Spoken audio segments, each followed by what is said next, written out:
अरे भाग्यवान, मैंने सारे कपड़े धो दिए हैं। तुम जल्दी से वहाँ से एक कपड़े का गट्ठर ले आओ।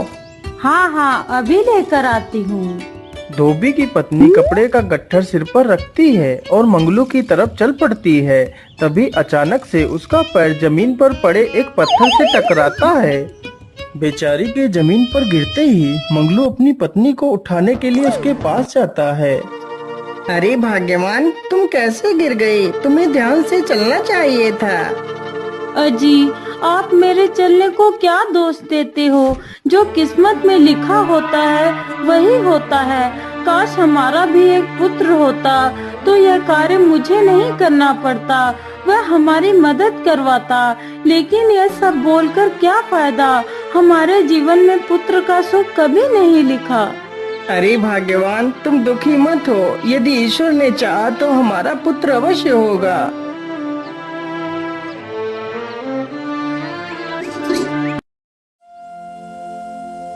इसी प्रकार कुछ दिन बीत जाते हैं। अरे भाग्यवान, तुम जल्दी से मेरे लिए कुछ खाना पोटली में बांध दो। आज मैं अकेला ही नदी पर कपड़े धोने के लिए जाऊंगा। ठीक है जी, मैं भी आपके लिए खाना लेकर आती हूँ। मंगलू की पत्नी खाने की पोटली लेकर आती है और पोटली मंगलू को दे देती है। मंगलू तुरंत ही खाने की पोटली लेकर चल पड़ता है।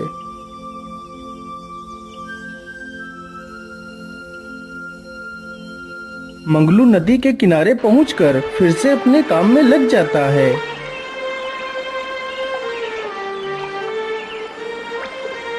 अरे बेटा, मैं 4 दिनों से भूखा हूँ। कृपा कर मुझे कुछ खाने को दे दीजिए। हाँ हाँ बाबा, क्यों नहीं, आप वहीं पर रुकिए। मैं अभी आपके लिए कुछ खाने को लाता हूँ। मंगलू तुरंत ही उस पोटली में से कुछ रोटियां निकालकर उस बूढ़े व्यक्ति को दे देता है। अरे बेटा, तुम तो बहुत दयालु हो, जिसने खुद का खाना मुझे दे दिया। मैं तुमसे बहुत प्रसन्न हूँ। इसलिए बेटा, तुम मुझसे जो भी मांगो वो मैं तुम्हें दे सकता हूँ। मुझे भोलेनाथ का आशीर्वाद है। मैं तुम्हें जो भी आशीर्वाद दूंगा वह कभी विफल नहीं होगा। बाबा, यदि ऐसी बात है तो मुझे आशीर्वाद दीजिए कि मुझे एक पुत्र की प्राप्ति हो जाए। ठीक है बेटा, मैं भोलेनाथ से प्रार्थना करता हूँ कि तुम्हें जल्द ही एक पुत्र की प्राप्ति हो जाए। इतना सुनकर मंगलू बहुत खुश हो जाता है। फिर वह बाबा वहां से चला जाता है।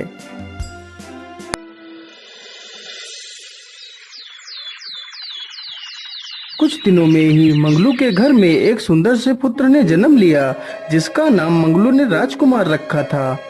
राजकुमार धीरे धीरे बड़ा हो जाता है। एक दिन मंगलू की तबीयत ज्यादा खराब हो जाती है। पिताजी, मैंने आपको कितनी बार बोला था कि मुझे भी अपने साथ काम पर ले चला करो, लेकिन आपने मेरी बात नहीं मानी। पिताजी, अब आपको काम करने की कोई आवश्यकता नहीं। अब मैं ही काम करूँगा। राजकुमार को कपड़े धोने का काम अच्छा नहीं लगता था, इसलिए राजकुमार काम की तलाश में शहर की तरफ निकल पड़ता है।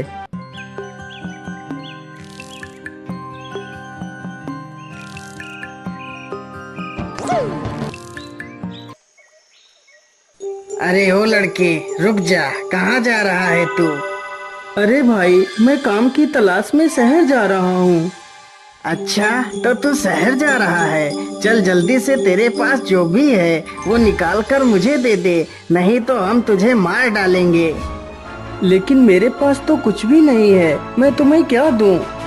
इतना सुनते ही वह दोनों चोर राजकुमार पर टूट पड़ते हैं। राजकुमार भी बहुत बहादुर था, उसने अकेले ही दोनों चोरों को धूल चटा दी। तभी वहाँ पर राजा के सैनिक आ जाते हैं। अरे वाह युवक, तुम तो कितने बहादुर हो। तुमने तो अकेले ही इन दुष्ट चोरों को धूल चटा दी। तुम कौन हो बहादुर इंसान? फिर राजकुमार अपनी पूरी कहानी उन दोनों सैनिकों को सुनाता है। अरे वाह राजकुमार, तुम तो कितने वीर हो। हमारे महाराज को आप जैसे वीरों की आवश्यकता है। चलो हमारे साथ, हम तुम्हें राजा से मिलवाते हैं। राजा तुम्हें जरूर नौकरी पर रख लेंगे।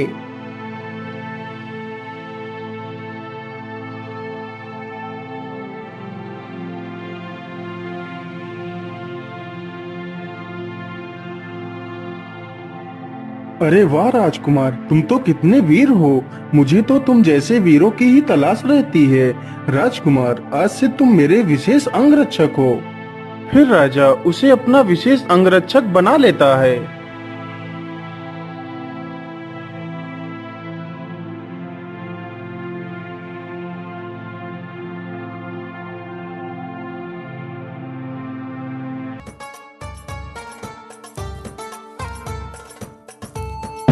राजकुमार की टकरार राजा की पुत्री चंद्रलेखा से हो जाती है।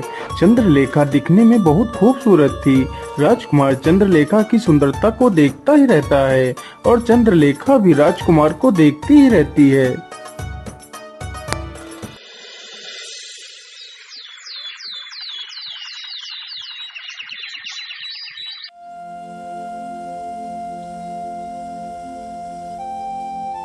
इस प्रकार राजकुमार और चंद्रलेखा दोनों आपस में मिलने लगते हैं।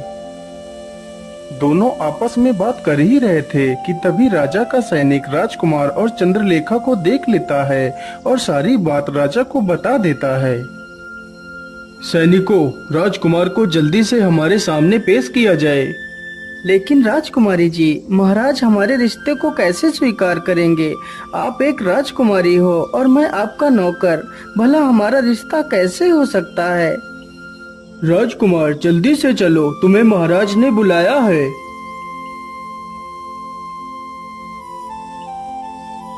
राजकुमार, तूने तो जिस थाली में खाया उसी में छेद किया। मैंने तुझे अपना विशेष अंगरक्षक बनाया और तूने मेरी ही इज्जत को उछाल दिया। लेकिन महाराज, मैं तो राजकुमारी से प्रेम करता हूँ। क्या? प्रेम? और राजकन्या से? एक नौकर होकर भी तेरी इतनी हिम्मत कि तू राजकुमारी से विवाह करे? सैनिकों, इसे पकड़कर कारागार में डाल दिया जाए। सैनिक तुरंत ही राजकुमार को कारागार में डाल देते हैं।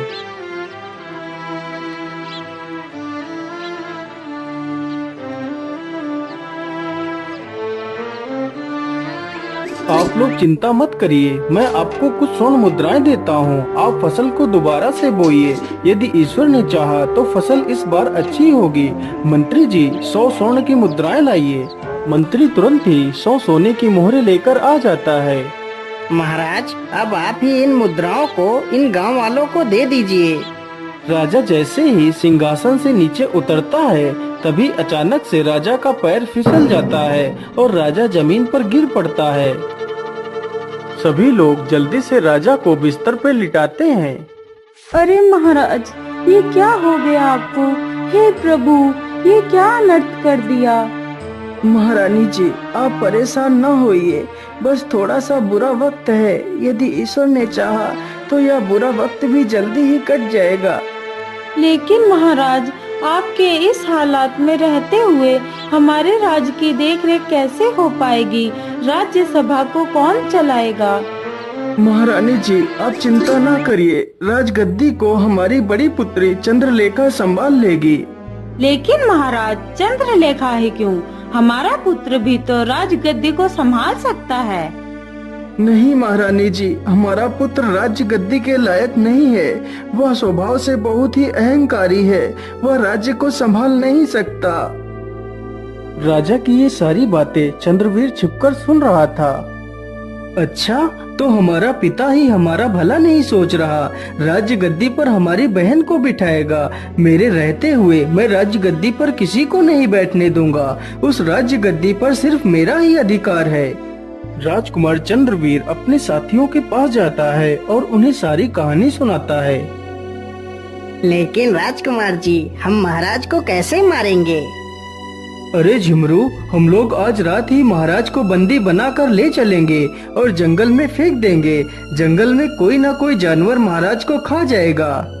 आधी रात होते ही सैनिक तथा चंद्रवीर मिलकर राजा को बंदी बना लेते हैं।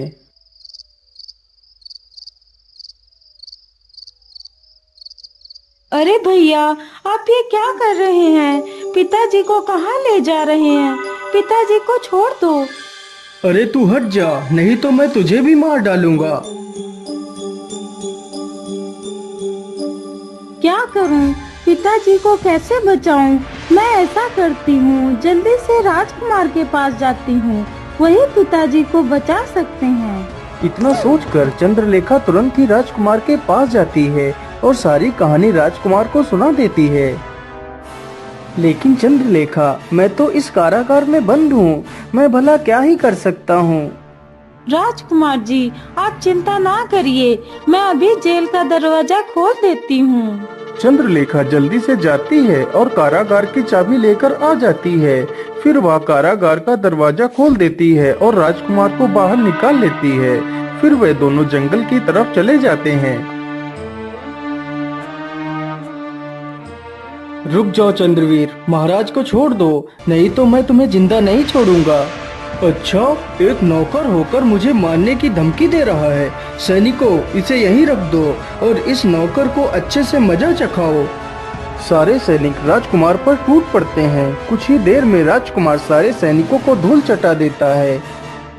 अरे, तूने तो अकेले ही सारे सैनिकों को धूल चटा दी, अब मेरे वार से बच। कुछ ही देर में राजकुमार चंद्रवीर को भी परास्त कर देता है और महाराज को बचा लेता है।